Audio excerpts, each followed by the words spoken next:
I'm sitting around on Friday night having a glass of wine. We're done for the evening. And I look down at my Twitter feed, and I'm seeing, I guess, a back and forth between John Feinstein, the author, and Doug Gottlieb about something involving Deshaun Watson, who then retweets it all by saying, the Bears never talked to me once, never once talked to me. That's what he says.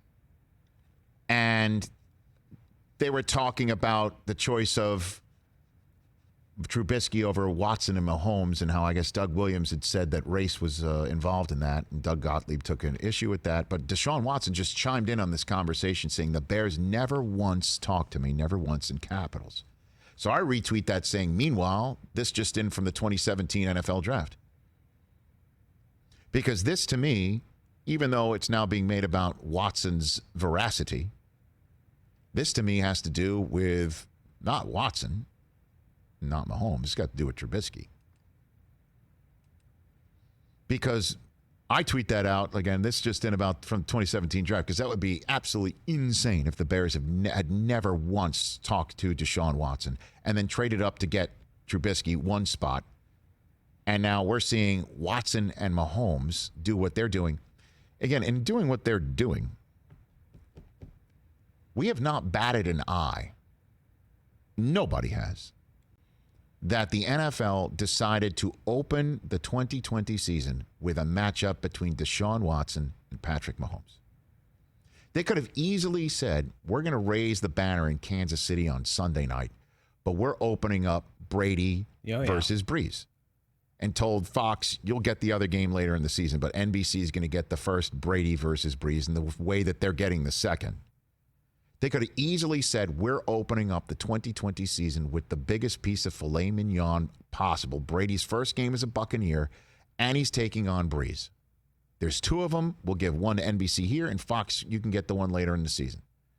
They could have easily done it.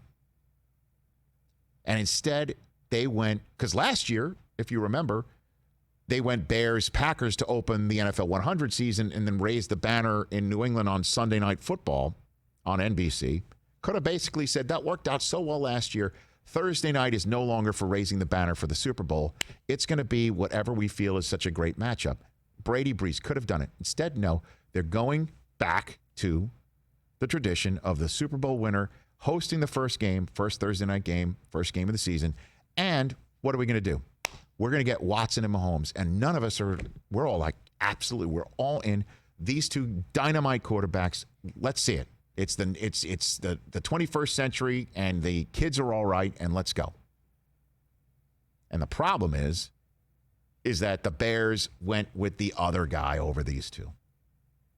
So when Watson says this, I retweet. I'm like, hey, this just in for the 2017 NFL draft. And then I'm beginning to see from a whole bunch of people a tweet from back in the day, from 2017, that Watson said in the lead up to the draft, he spoke to the Bears.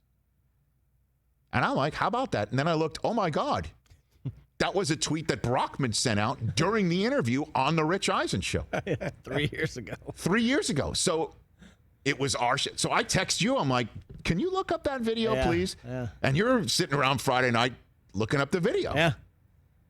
And this was the moment on the show in 2017. Which teams have you visited? Let's walk through it. Which teams have knocked on the Deshaun Watson door? Say, let's chat.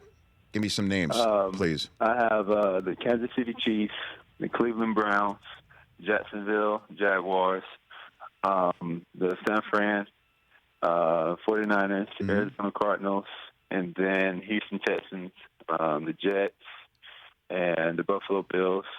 And I've talked to some teams on the phone, like Chicago and Baltimore, and just a whole bunch of different teams that kind of just checking in on me. Have the Los Angeles Chargers checked in on you?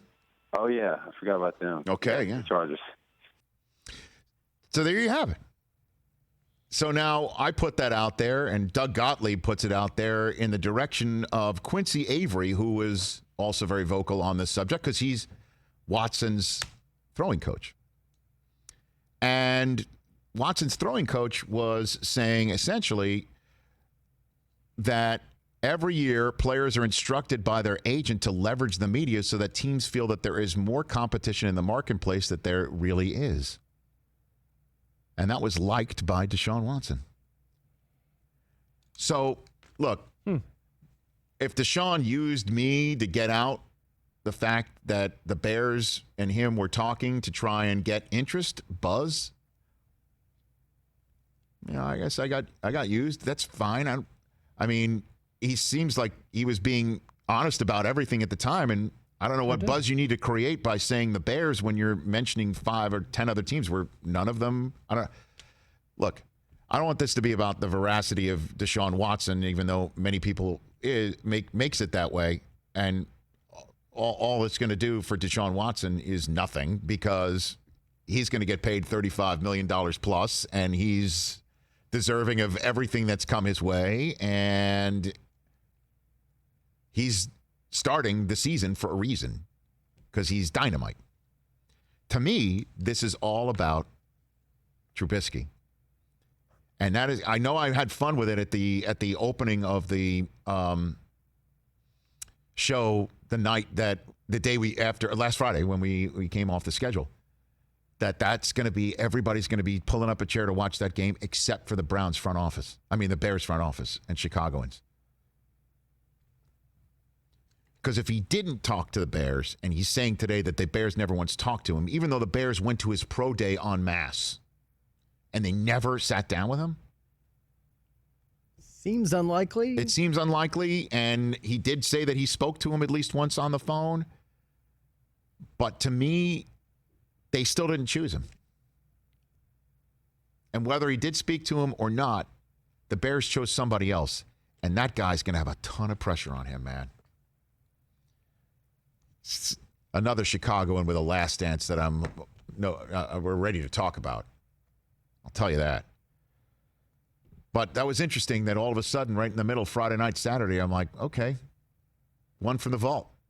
And by the way, it looks weird with me not having any facial hair. I thought the same thing when I pulled up that Have video. we gotten to that point that I've worn this long enough that it's now weird to see me without it? The baby face is... Babyface Rich. I don't like the baby face. How about that? Well, neither does Susie, so what you see is what you're going to get. Hey, you watched all the way to the end. Thanks for that. Watch more right here.